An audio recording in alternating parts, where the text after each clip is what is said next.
Hello and welcome to another MAT150 assistance video. Today we'll be dealing with domain and range. What domain and range are is domain is the set of all inputs that yield an output, and range is those outputs corresponding to the inputs. On your sheet you've got three different graphs drawn out, and what they have us doing today is basically finding the domain.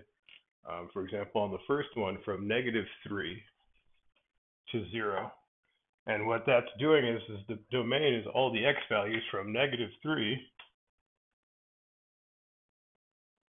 to 0. So that represents our domain, while our range is all of these y values that we'll get out with those corresponding x values. So to find out what our range is from our domain,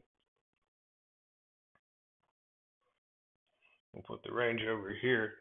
What we have is we have a nice graph where at -3 we're at the top, and at 0 we're at the bottom of what our y values could be. So if we put those x values into our equation and find out what the maximum value is at -3 when x is -3, and what the minimum value is when x is 0.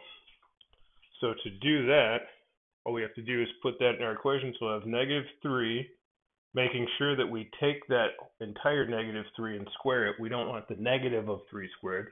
We want -3 squared. Then we're going to -4.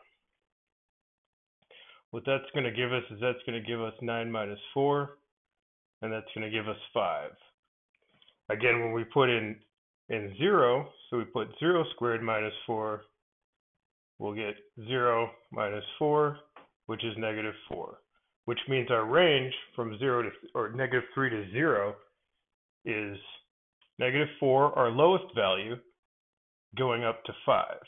And since we include these 2 points, or these 2 points stop and end, we use our close brackets to indicate that.